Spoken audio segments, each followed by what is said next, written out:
श्री राम, श्री राम, जय श्री राम, श्री राम।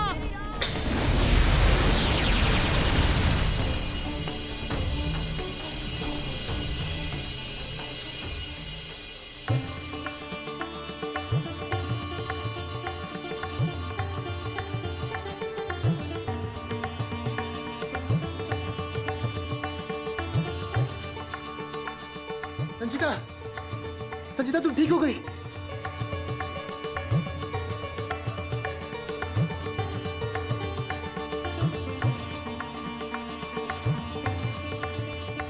धन्यवाद हनुमान, मुझे मुक्त करने के लिए।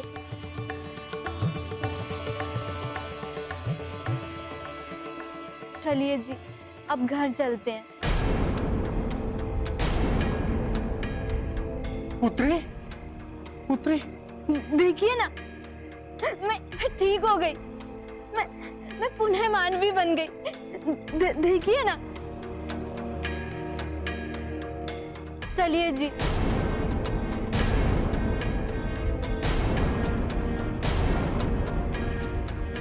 पिताश्री, आप भी चलिए।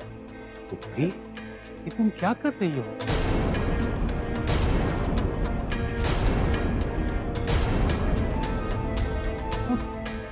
और अरुण कहाँ है?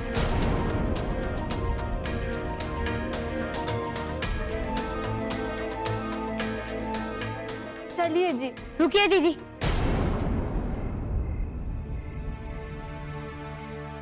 दीदी ये आपको क्या हो गया है? देखिए ये वरुण जी हैं, अरुण जी नहीं, आपके पति अरुण जी हैं।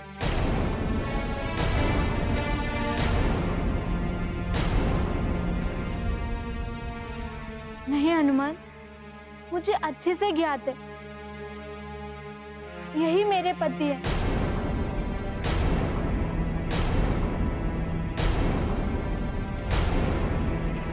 आपको कदाची कोई त्रुटि हो रही है। चलो घर चलते हैं संजीता। रुक जाओ,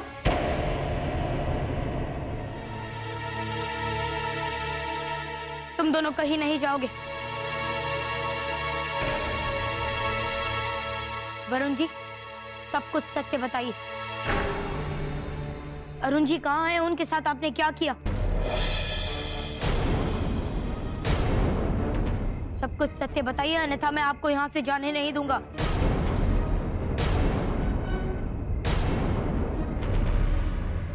और ये आपकी प्रेयसी नहीं, आपकी भाभी है। इनके पति अरुण जी है, आप नहीं। सब कुछ सत्य बताइए, अन्यथा मैं आपको यहाँ से जाने नहीं दूंगा।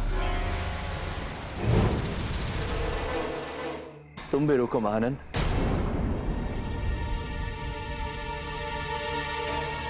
तुम ऐसे कैसे जा सकते हो? ये सब तुम्हारा ही रचाया हुआ प्रपंच है ना?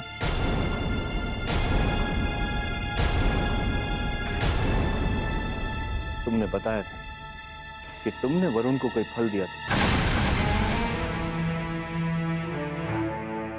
जिससे कोई स्त्री उसके वश में होने वाली थी।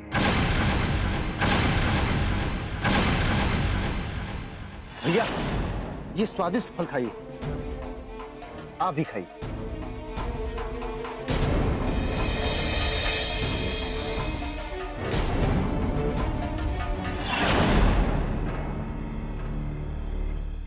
बताओ, तुम्हारा प्रयोग निष्फल हुआ ना?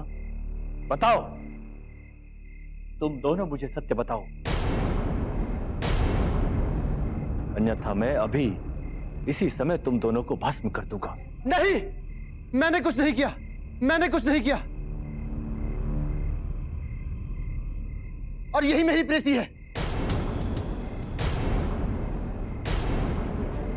मुझे नहीं पता मेरे भैया कहां हैं। और मैंने फल नहीं खिलाया इनको। और ये आप क्या वार्ता कर रहे हैं, मुझे कुछ समझ में नहीं आ रहा है। चलो संजीता। रुक जाइए।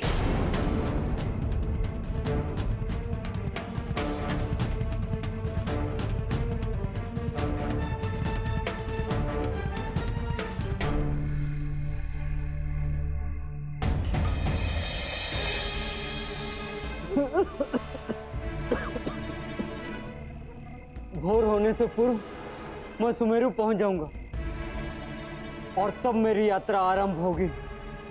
सुमेरु का राजकुमार नहीं जानता मैं योजन योजन पद यात्रा कर सकता हूं एक दिवस में। इसलिए तो महाराज ने मुझे राजमार्ग की चौकसी के लिए रखा है। इतनी भूमि माप लूंगा कि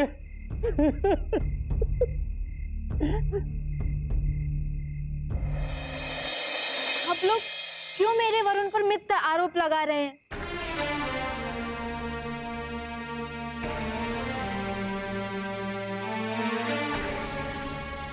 यही मेरे पति हैं और कोई नहीं। मुझे इनके साथ जाने दीजिए।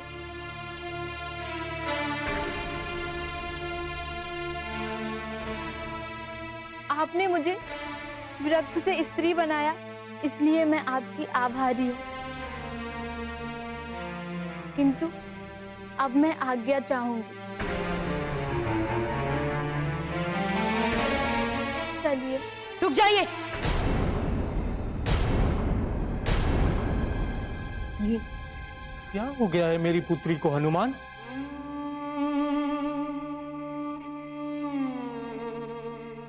वरुण उसका देवर है, पति नहीं है।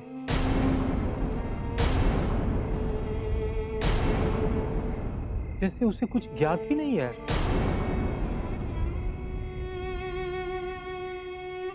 ऐसा प्रतीत हो रहा है हनुमान, किसी ने मेरी पुत्री का वशीकरण कर दिया है।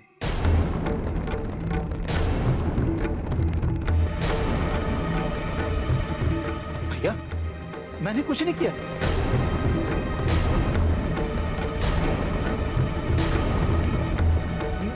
मैंने कुछ नहीं किया भैया। आनंद, मैं तुम्हें ये अंतिम अवसर दे रहा हूं।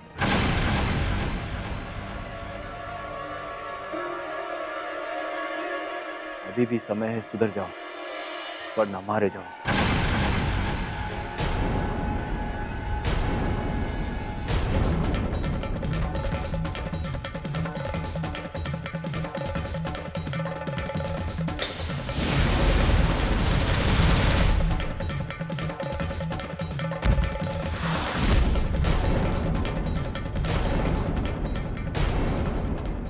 दीदी, क्या आपको कुछ भी स्मरण नहीं जो आपने स्वयंवर के अंत में पूछा था?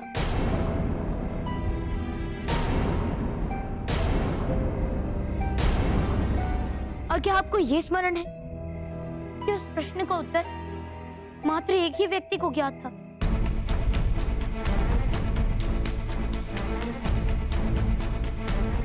हाँ, वो उत्तर तो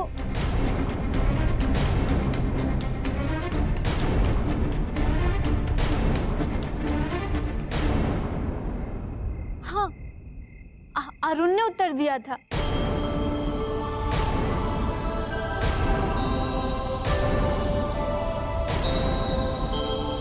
अरुण ने उत्तर दिया था। यदि आप युद्ध में विजयी नहीं हुए तो क्या कोई और तुम्हें ले जाएगा?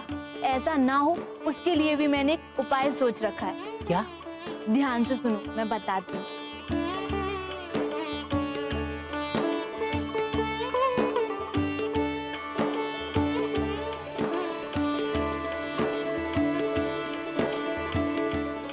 इस स्वयंवर के नामावली के अनुसार सर्वाधिक अंक प्राप्त करने वाला इस स्वयंवर का विजेता है। क्षमा करें पिताश्री, पर हम भी एक प्रश्न पूछना चाहेंगे। नियमों के अनुसार जो कुछ परीक्षाएं थी वो सब हो गई पुत्री। बल, दृष्टि, बुद्धि, कौशल सभी की परीक्षा तो हो गई। क्षमा चाहेंगे हनुमान, ये हमारा स्वयंवर है। क्या हमें कोई अधिकार नहीं किसी को जांचने और परखने का? है दीदी, अवश्य है। अवश्य पूछिए दीदी। तो बस एक प्रश्न पूछना चाहते हैं। ये क्या बात हुई? स्वयंवर में तो सिर्फ 5 ही प्रतियोगिताएं होने वाली थी। ये कौन सी प्रतियोगिता है? मैंने अपने पिता और हनुमान से इस छठी प्रतियोगिता के विषय में अनुमति ले ली है। यदि आपको कोई आपत्ति है तो आप जा सकते हैं। तो पूछो, क्या पूछना चाहती हो? ये प्रश्न 50 अंक का होगा और सभी प्रतिभागियों को मात्र 5 क्षण मिलेंगे विचार करने हेतु। और प्रश्न है, काली है पर काग नहीं, लहराए पर नाग नहीं, बल खाए पर मोर नहीं, बंध जाए पर डोर नहीं। बोलो क्या?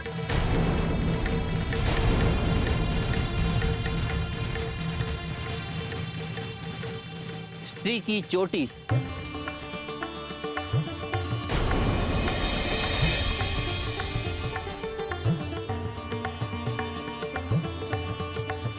और इस अंतिम प्रश्न का उत्तर देकर अरुण को मिले हैं 450 अंक।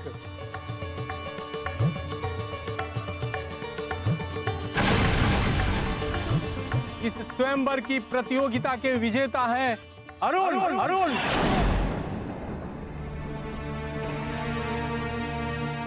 जिससे मैंने पहेली पूछी थी वो तो कोई और आदमी था, किंतु तुम कौन हो?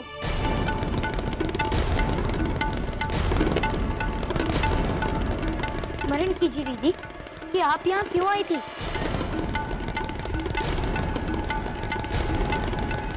मैं यहाँ किसी के मन की पुकार सुनते हुए आई थी।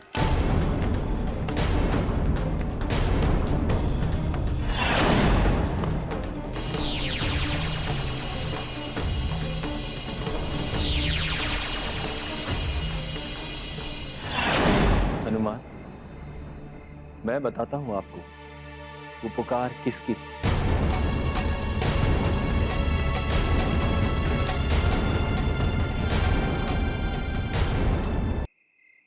मैं बताता हूं आपको वो पुकार किसकी थी।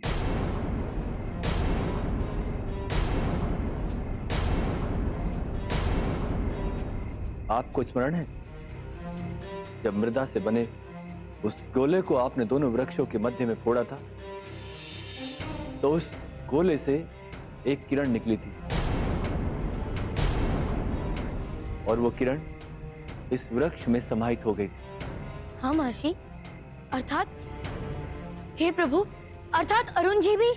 हाँ हनुमान, प्रेम की पुकार लेकर जब संचिता उस वृक्ष के पास पहुंची, जब अरुण को वृक्ष के रूप में देखा, तो वृक्षा तंत्र के कारण ये भी वृक्ष बन गई।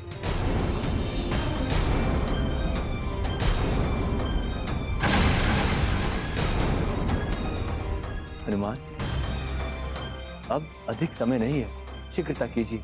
इस कुल्हाड़ी से ठीक उसी प्रकार प्रेम पूर्वक उस वृक्ष के ऊपर 3 बार वार कीजिए ताकि अरुण मूल रूप में आ सके। अवश्य ऋषिवर, अवश्य। नहीं, नहीं,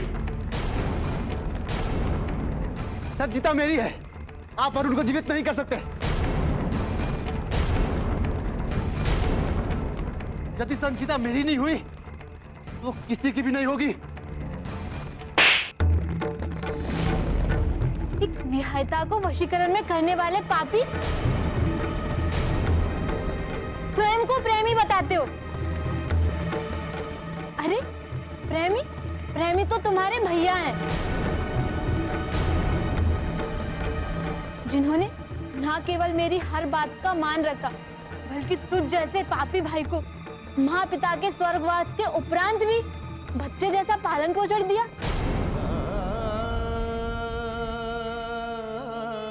उस महान व्यक्ति ने जिसने तुम्हारी हर इच्छाओं को पूरा करने के लिए अपनी इच्छाओं का दमन कर डाला, और तुमने एक स्त्री के लिए उसके साथ ऐसा नीच कर्म किया। धिक्कार है तुझ पर। अरे प्रेमी, प्रेमी तो तुम्हारे भैया हैं, जिन्होंने ना केवल मेरी हर बात का मान रखा, बल्कि तुझ जैसे पापी भाई को माँ पिता के स्वर्गवास के उपरांत भी बच्चे जैसा पालन पोषण दिया।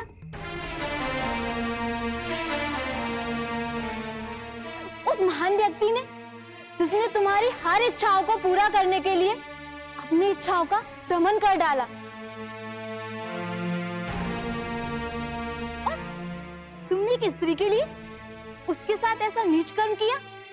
धिक्कार है तुझ पर।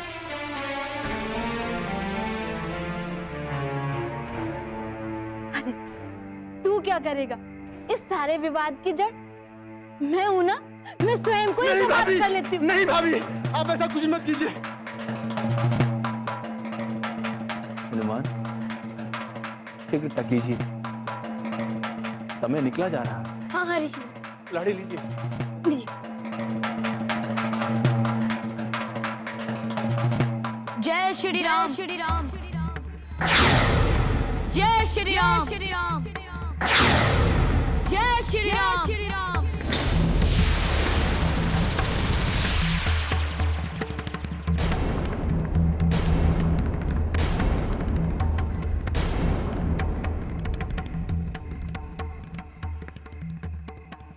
धन्यवाद हनुमान। जय बजरंग बली, जय बजरंग बली, जय बजरंग बली, जय बजरंग बली, जय बजरंग बली। तुम मत छुओ मुझे, मुझे क्षमा कर दीजिए स्वामी। दूर रहो मुझसे। नहीं अरुण जी, इन्हें कुछ मत कहिए, इन पर वशीकरण का प्रभाव था। अंत भला तो सब भला। मुझे क्षमा कर दीजिए स्वामी। यदि हनुमान की बात सत्य है तो तुम्हें क्षमा मांगने की कोई भी आवश्यकता नहीं है, किंतु ऋषिवर, इन्हें भी क्षमा कर दीजिए। मुझे ऐसा प्रतीत होता है कि इस प्रकार का कार्य पुनः कभी नहीं करेंगे। करेगा तब जब ये इसके उपयुक्त होगा।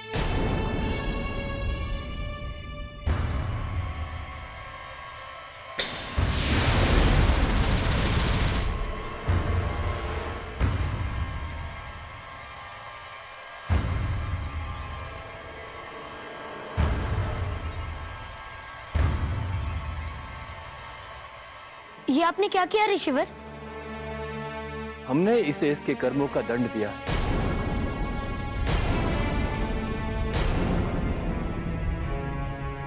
और तुझे भी तेरे कर्मों का दंड मिलेगा, विश्वासघाती। अरुण जी, ये आपने क्या किया? एक नीच के साथ आप भी नीच बनते जा रहे हैं। भैया, आप मुझे समाप्त कर दीजिए। मुझे जीवित रहने का कोई अधिकार नहीं है।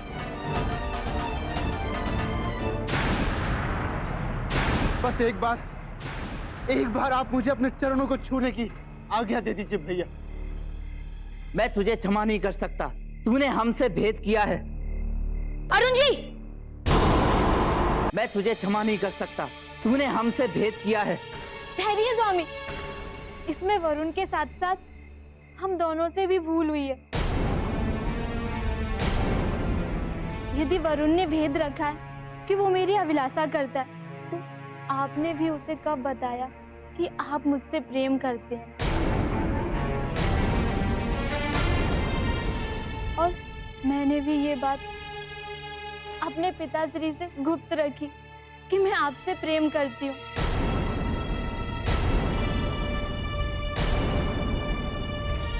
यदि वरुण का दोष है तो दोष मेरा भी है और आपका भी। हम तीनों का दोष है। प्रेम तो विषमताएं दूर करने के लिए होता है, किंतु यह कैसा प्रेम है जो विषमताओं को उत्पन्न कर रहा है? एक और ये दोनों भाई हैं जो एक दूसरे की जान के प्यासे हैं, और एक और वो दोनों भाई हैं जटायु और संपाति, जो एक दूसरे की प्रसन्नता के लिए अपने जीवन तक दांव पे लगा देते हैं। ये बड़े भाई होने का अर्थ आप जाकर संपाति जी से सीखिए।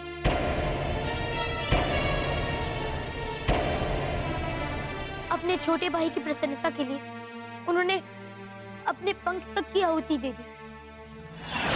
देख, इस तरह से पंख फैलाकर तू उड़ सकता। भाई, मुझसे नहीं उड़ा जा रहा है। एक बार और प्रयास तो कर ले।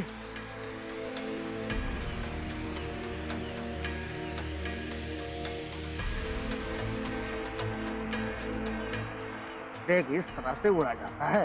एक बार पुनः और प्रयास कर ले।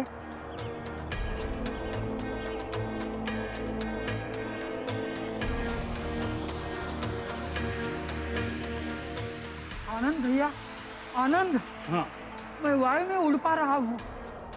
क्या मैं वायुमंडल में और भी उच्चतम बिंदु तक अपनी उड़ान भर सकता हूँ? जितना ऊपर उड़ना चाहे उड़ सकता है मेरे भाई। आह, आह, आह। इस सूर्य की गर्मी से मेरे पंख झुलस रहे हैं।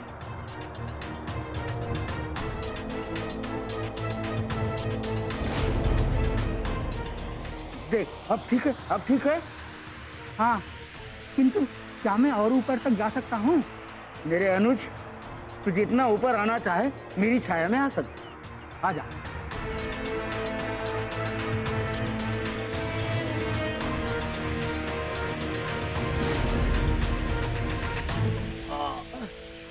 अरे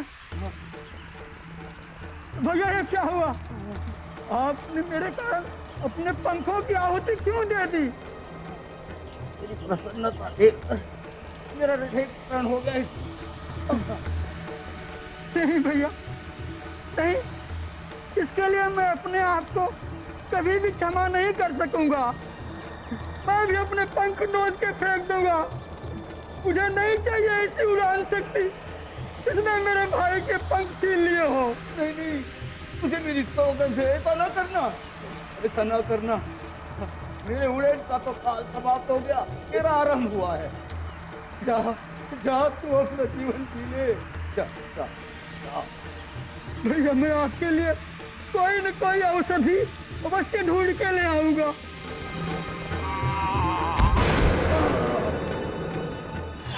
और देखिए, उनके चेहरे पर एक भी कलांत रेखा नहीं। और अपने छोटे भाई की प्रसन्नता के लिए वो उस स्थान को भी छोड़कर चले गए जहां उन्होंने उनसे मिलने का वचन दिया।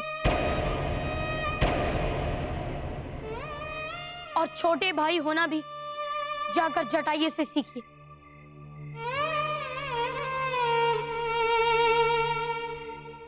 वो भी अपने भाई की इच्छा का मान रखकर अपने भाई के लिए भोजन का प्रबंध करते हैं, बिना ही उनकी जानकारी के।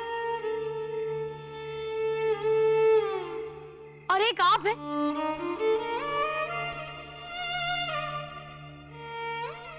ये सब एक स्त्री के कारण हुआ है।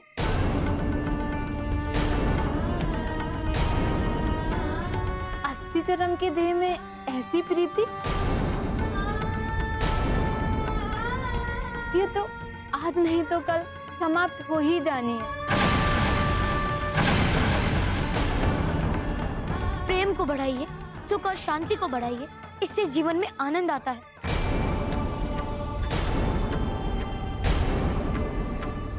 और वरुण जी, आप हमें वचन दीजिए कि आप पुनः इस प्रकार किसी की बातों में नहीं आएंगे। मैं वचन देता हूँ हनुमान। और आप दोनों ये वचन दीजिए कि परिवार में कोई बातें आप दोनों नहीं छुपाएंगे।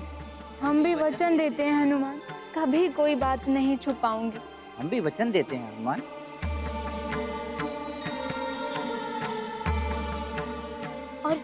और इन्हें भी क्षमा कर दीजिए ऋषिवर, मेरी विनती मान लीजिए। हनुमान, आप कहते हो तो मैं इसे क्षमा कर देता हूँ।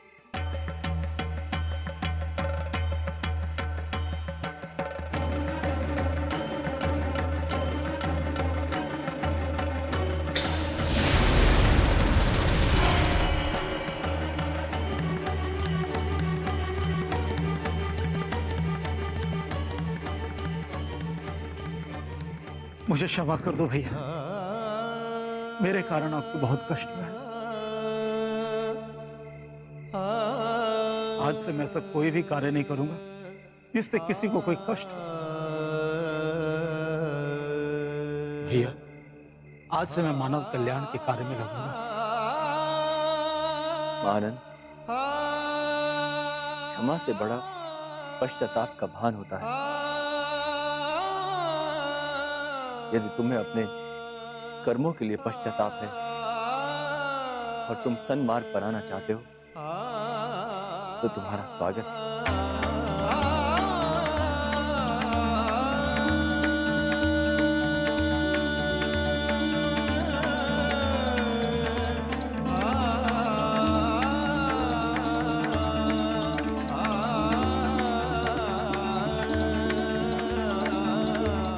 अंत भला तो सब भला।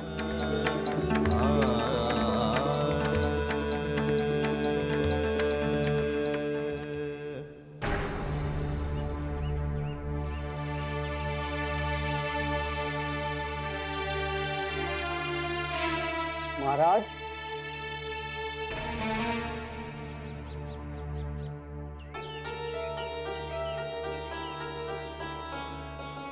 महाराज, हनुमान ने मुझे वचन दिया है कि मैं प्रभात से लेकर संध्या तक सुमेरु की जितनी भी भूमि माप सकता हूँ माप लूं। एक कड़ा मैं अपने साथ लेकर जाऊंगा और दूसरा वहां पर रखूंगा जहां से मैं मापना आरंभ करूंगा। आपको पता है मैं कहां से आरंभ करना चाहता हूं?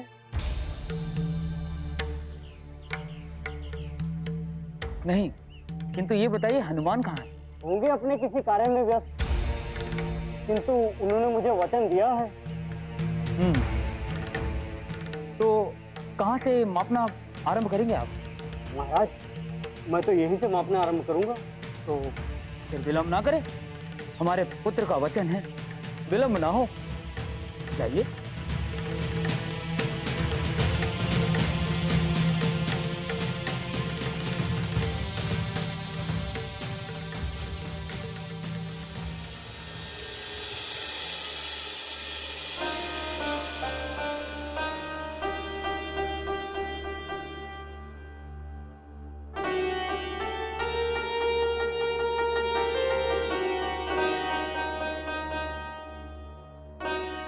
भैया, हाँ, एक विनती करना चाहता हूँ, यदि आप अन्यथा ना लें। कहो। भैया, मैं ग्राम छोड़कर जाना चाहता हूँ।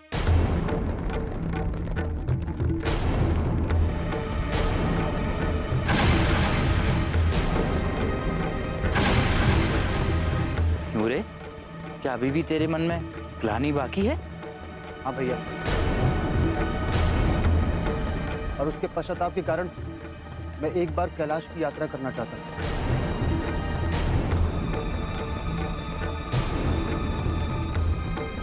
शिव जी के चरणों में अपने जीवन का शेष दिन बिताना चाहता हूँ। तो तू तपस्वी बनना चाहता है? नहीं नहीं भैया, मैं तो कुछ समय के लिए मन की शांति होने तक कैलाश पर रहना चाहता हूँ। आप मुझे आज्ञा दें।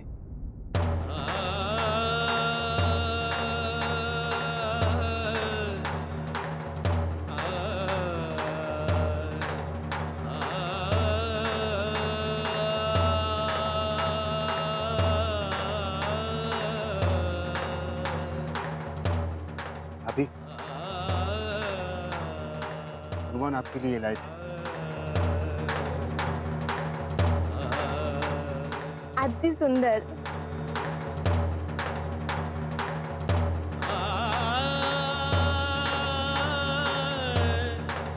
अब मैं चलता हूँ। वरुण,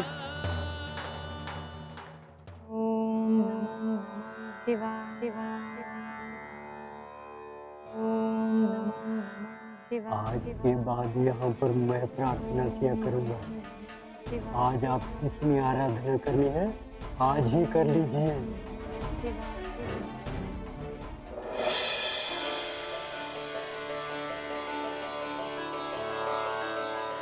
भरत, हनुमान लौटकर आ गए?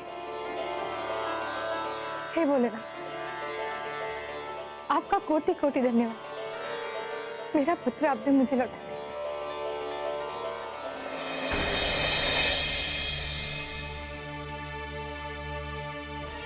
हनुमान, प्रणाम माते। प्रणाम पिताश्री। तुम आए और आते ही उद्दंडताएं शुरू कर दी? नहीं माँ, मैं तो केवल लोगों को वो प्रदान करने की चेष्टा कर रहा था जो उन्हें चाहिए था। और तुम्हें यह भी ज्ञात है कि बस पिताश्री, सभी का अपना अपना पाठ है सीखने का। मंगेरू जी भी सीख जाएंगे।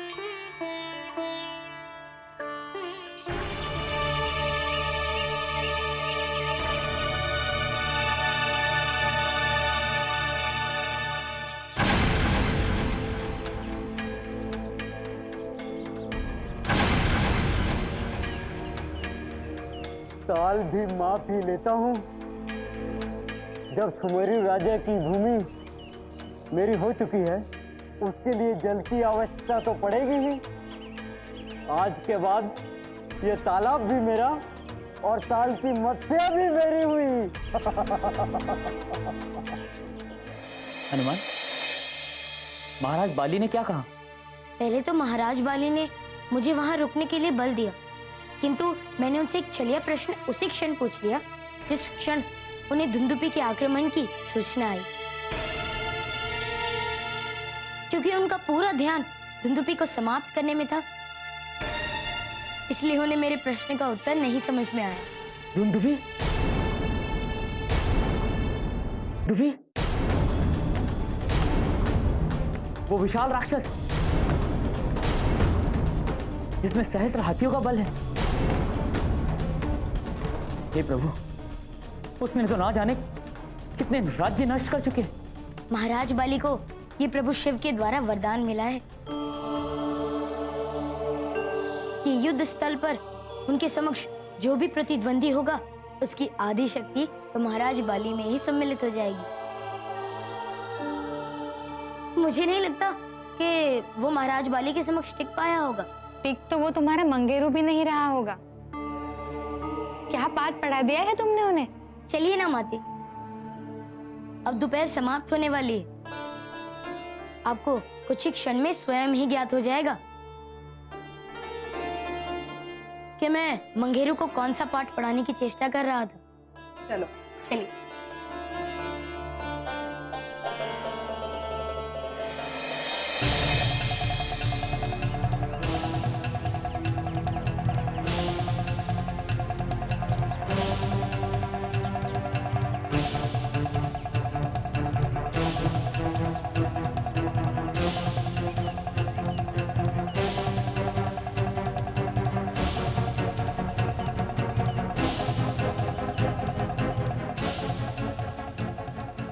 जब राजमहल, राज उद्यान, राज मंदिर और राजकीय ताल और सुमेरु राज्य की पूरी भूमि मेरी हो ही चुकी है, तो क्यों न मैं इस पहाड़ी को भी घेर ही लूं। उस पर बैठकर मैं संध्या का आनंद लिया करूंगा।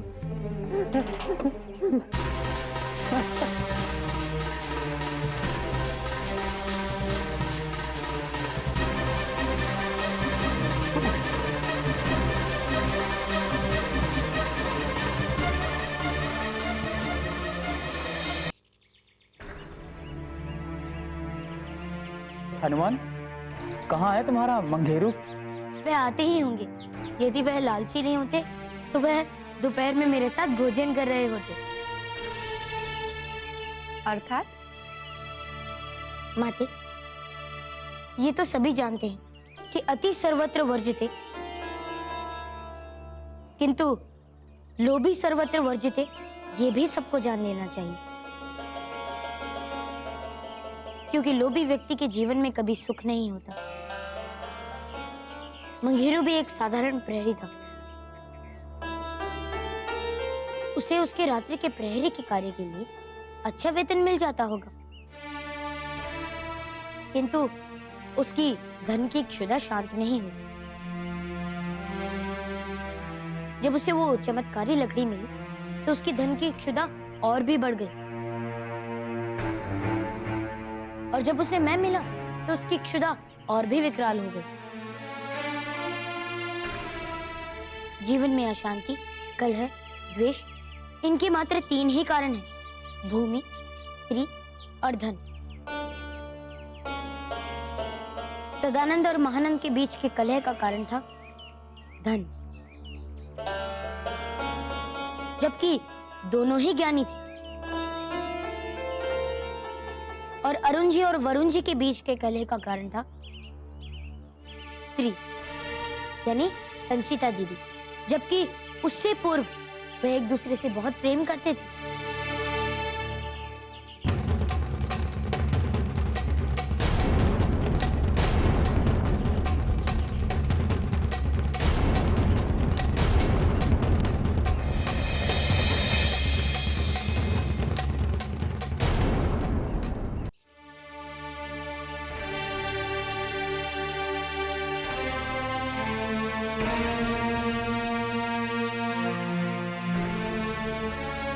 मंगेरू जी, उठिए, उठिए मंगेरू जी। मंगेरू जी, उठिए।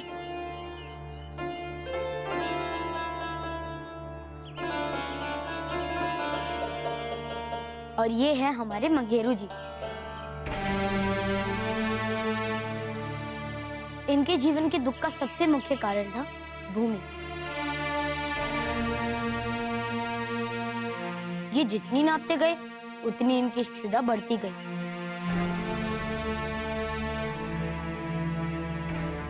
माते, लोभ चाहे स्त्री का हो, भूमि का हो या धन का हो, वह मनुष्य को सदा दुख में ही ढकेलता है। मुझे क्षमा कर दीजिए हनुमान, मैं समझ गया हूँ। संतुष्ट रहने वाले व्यक्ति सबसे ज्यादा सुखी व्यक्ति होता है। मैं उसको अपने परिश्रम और लगन से ही बढ़ाऊंगा, और जो नहीं है उसके लिए मैं लोभ कभी नहीं करूंगा। क्षमा कर दीजिए हनुमान।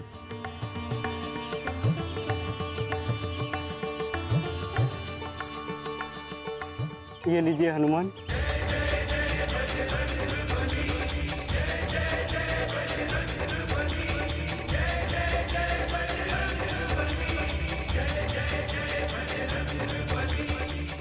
प्रभु श्री राम आपकी सहायता करें।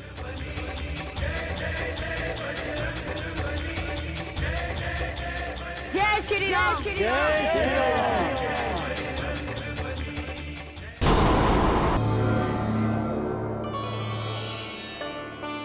1 2 3 4 5। ये खेल भी गया आपके हाथ से पिताश्री। ये कैसे किया? पुनः हमें पराजित कर दिया। पिताश्री, मैं आपको बता दूं कि आप पुनः किस लिए पराजित हुए। अच्छा, किंतु 64 के 500 के अंक पर तो हमारा कोई नियंत्रण नहीं। ये भाग्य का खेल है पुत्र। नहीं नहीं पिताश्री, आप अपने भाग्य के कारण पराजित नहीं हुए, आप अपने आप के कारण पराजित हुए। अच्छा, बताओ कैसे? बताऊंगा नहीं, समझाऊंगा। देखिए। ठीक है, समझाओ हमें। ये गोटी पहले यहाँ थी और आपकी गोटी थी यहाँ।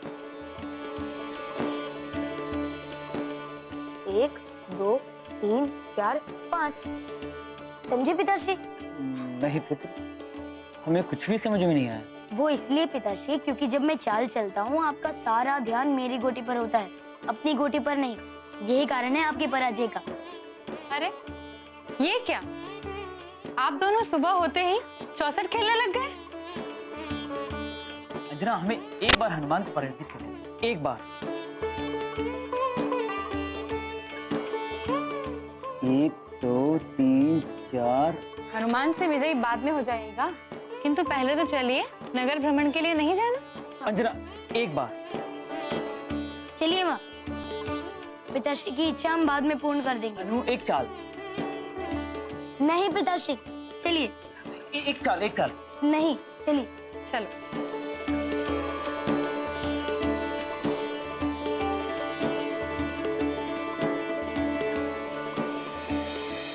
राजकुमार अद्री, राजकुमार अद्री, राजकुमार अद्री, राजकुमार अद्री, कहाँ है आप?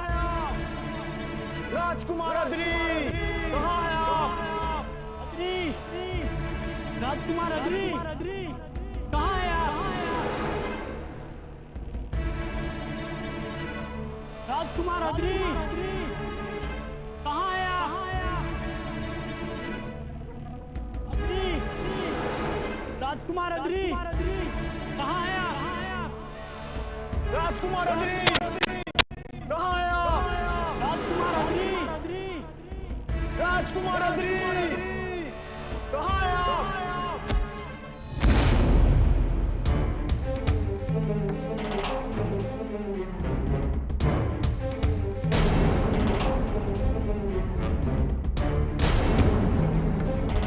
शांत क्यों हो गए?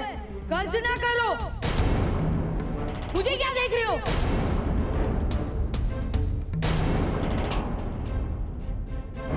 व्यास स्थल को स्वच्छ करो। जो हमारी आज्ञा का पालन नहीं करेगा उसका यही परिणाम होगा।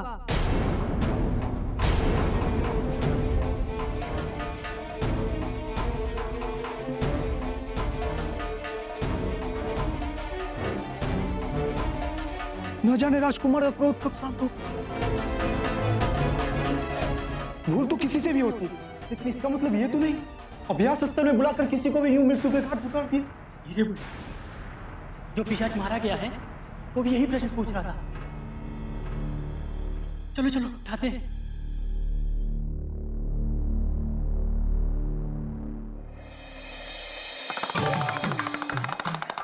कर्तव्य वाला आया, कर्तव्य वाला आया, सबका मन बहलाने आया, कर्तव्य वाला आया। हा हा।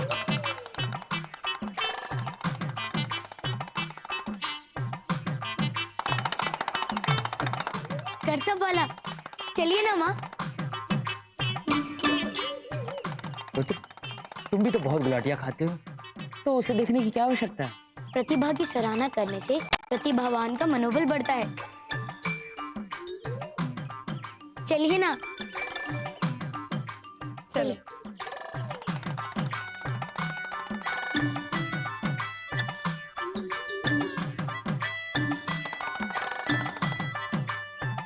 कर्तव्य वाला आया, कर्तव्य वाला आया, कर्तव्य वाला आया, सबका मन बहलाने आया।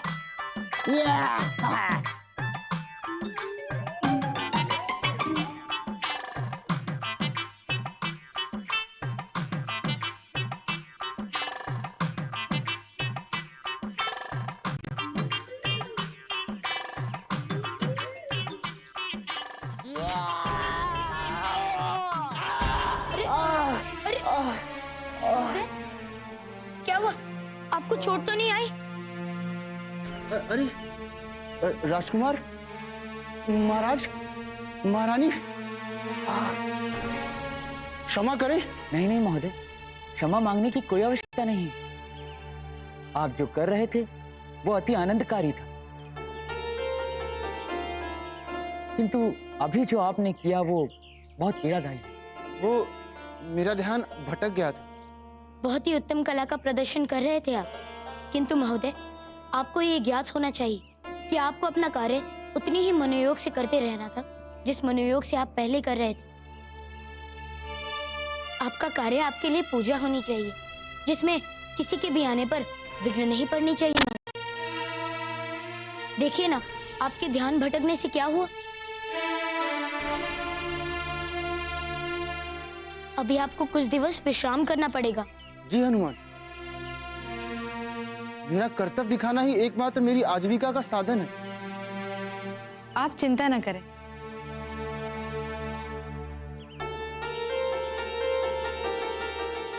ये लीजिए। धन्यवाद महारानी। ये कुछ मुद्राएं हैं, अपने पास रखिए। और आप पूर्णतः स्वस्थ हो जाए तदुपरांत राजमहल में भी आइएगा आपका कर्तव्य दिखाने के लिए। आपको और भी उपहार देंगे। धन्यवाद महारानी।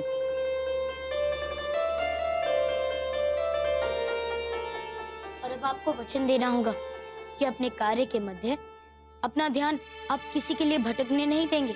मैं वचन देता हूँ हनुमान।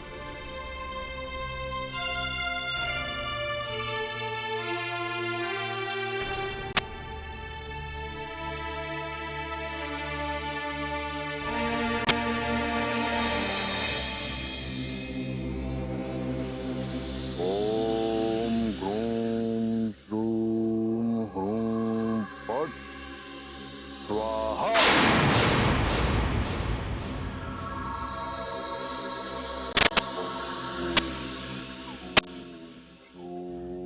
फट स्वाहा। ओम घूम श्रूम ग्रूम फट स्वाहा। ओम घूम श्रूम फट स्वाहा।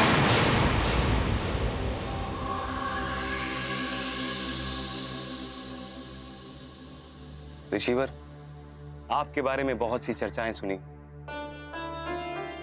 इसीलिए हम अपनी समस्या का समाधान ढूंढने आपसे भेंट करने आए।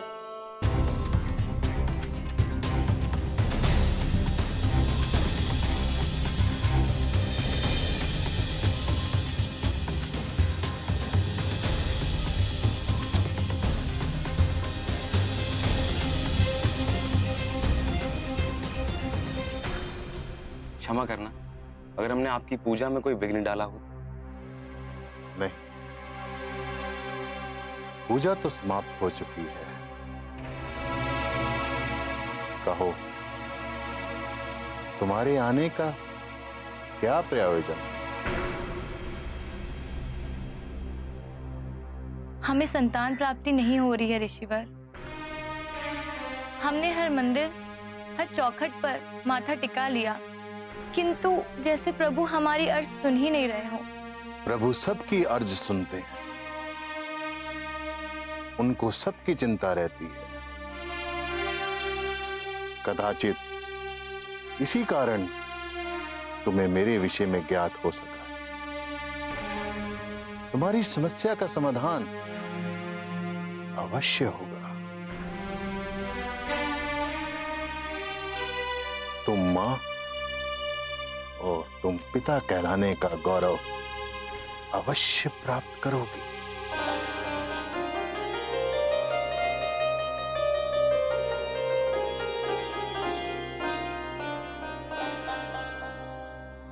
ओम ग्रूम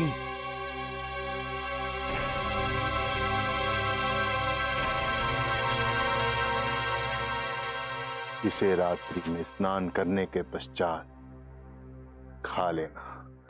तुम्हारा गर्भ अवश्य फलीभूत होगा।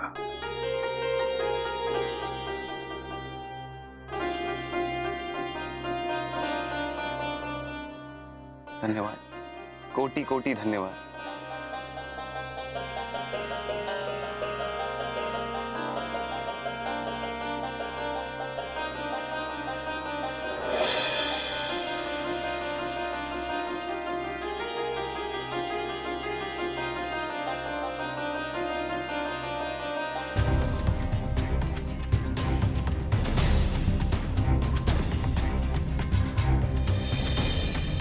ओम ग्रूम श्रूम फट।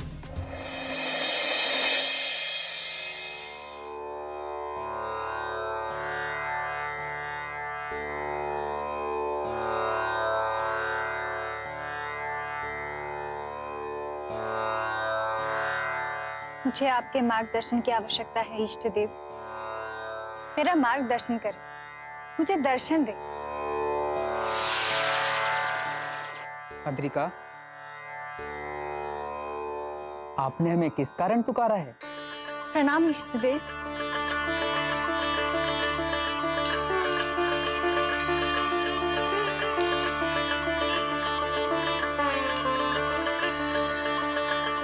कहो अद्रिका, आपने हमें किस कारण पुकारा है? आपको तो सब कुछ ज्ञात है इष्ट। मेरी चिंता का विषय मेरा पुत्र अद्रि है। कैसी चिंता अद्रिका? अद्रि 10 वर्ष पूर्ण कर 11वें वर्ष में प्रवेश करने जा रहा है। यही कारण है कि मैं चिंतित हूँ। इसी कारण मैंने आपके मार्गदर्शन हेतु आपको याद किया।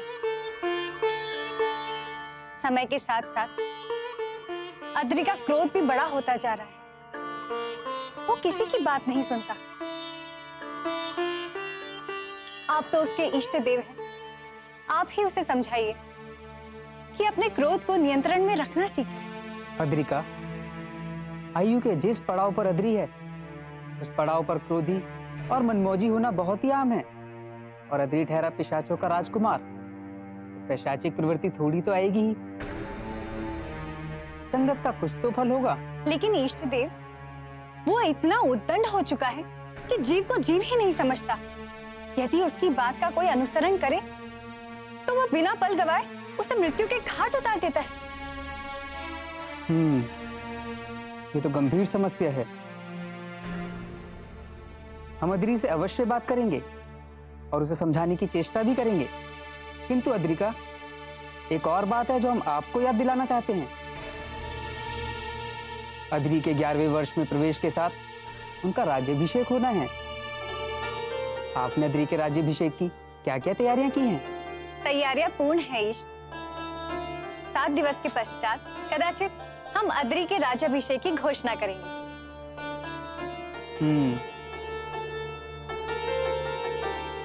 आप किस सोच में पड़ गए इष्ट? अभिषेक से पूर्व हमें अद्रि को अपने संरक्षण से मुक्त करना होगा।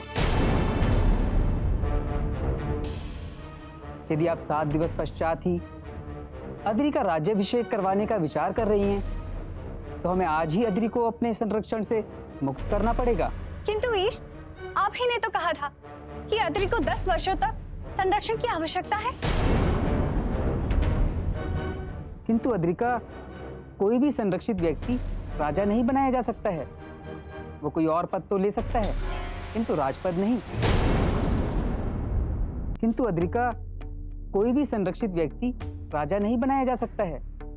वो कोई और पद तो ले सकता है, किंतु राजपद नहीं। मैं समझ गई इष्ट। किंतु मेरा आपसे निवेदन है कि संरक्षण से मुक्त करने पूर्व आप उससे एक बार मिल लें और उसे समझाएं। अवश्य अद्रिका, अवश्य। किंतु अभी हमें चलना होगा। अद्रि से भेंट करने हम अवश्य आएंगे। जो आज्ञा। प्रणाम।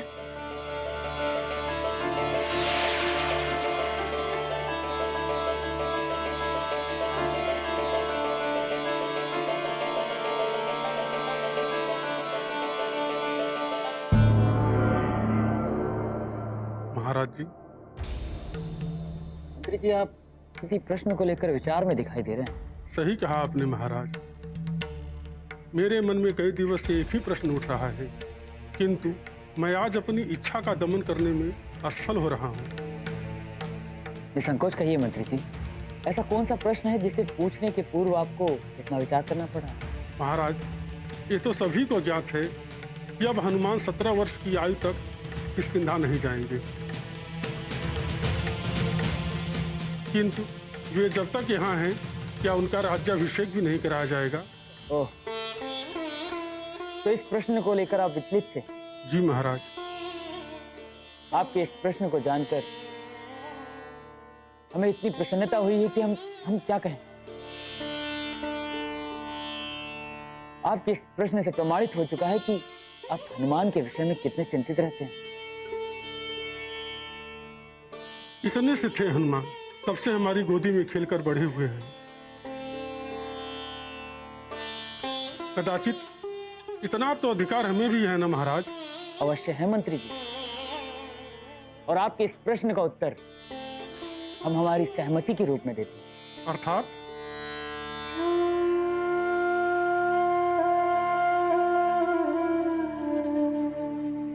अर्थात आज से 7 दिवस के उपरांत हनुमान के राज्याभिषेक की घोषणा करता हूं।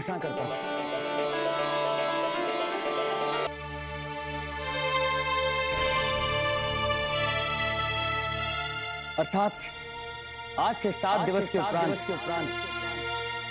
हनुमान के राज्याभिषेक की घोषणा करता हूं। और राज्याभिषेक के दिन एक दिवस के लिए हनुमान को राज्य का कार्यकारी राजा भी बनाया जाए। महाराज केसरी की जय, महाराज केसरी की जय, हनुमान की जय, हनुमान की जय।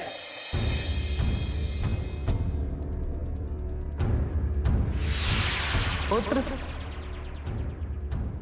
नाम पिताश्री। पिताश्री, पता है आज मैंने खड्ग का एक और नया दाव परिष्कृत किया। ये तो उत्तम समाचार है पुत्र, किंतु हमें तुम्हारे विषय में एक लज्जाजनक बात भी ज्ञात हुई है। लज्जाजनक बात? वो क्या है यश पिता? मेरे अनुसार तो मैंने कोई लज्जापूर्ण कार्य ही नहीं किया। तो फिर आप अकारण अपनी प्रजा के लोगों के प्राण क्यों हर रहे हैं? नहीं, मैंने अकारण किसी के भी प्राण नहीं लिए। और जिसने भी आपको ये मिथ्या सूचना दी है उसे मेरे समक्ष लाइए। मैं उसकी ग्रीवा इस खड्ग से उड़ा दूंगा। अकारण क्रोध भी तो लज्जाजनक होता है पुत्र। किंतु कोई मेरे विषय में अनर्गल वार्ता करे और मैं चुप रह जाऊं, ये तो कायरता हुई ना? नहीं पुत्र, मारने वाले का हाथ पकड़ा जा सकता है, किंतु बोलने वाले की जीवा नहीं।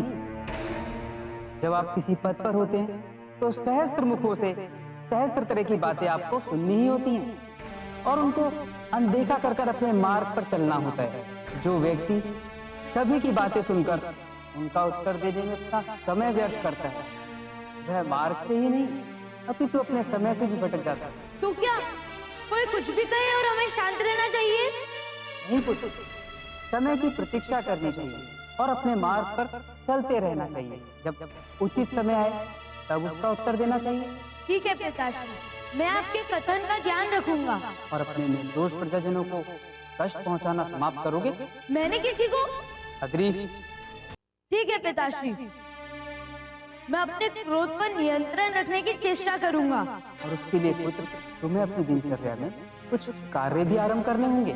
जैसे कि राज्य सीमा की गतिविधियों पर ध्यान देना, राज दरबार जाना, राज्य की गतिविधियों की जानकारी लेना, अपनी बुद्धि और विवेक का प्रयोग करके विवादों का हल निकालना, प्रजा के लोगों का सुख दुख जानना।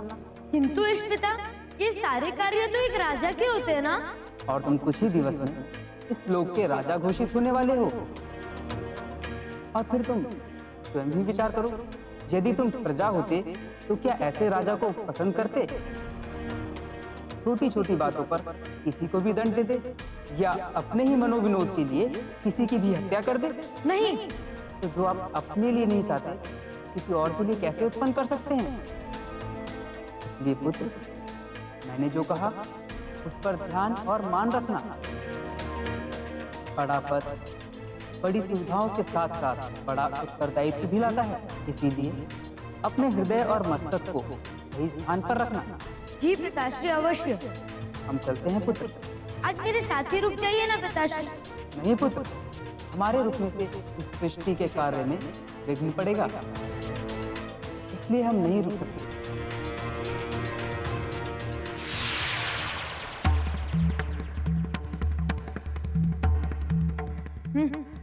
सृष्टि के काम में बाधा पड़ेगी। अपने पुत्र से अधिक इन्हें लोग प्यार है।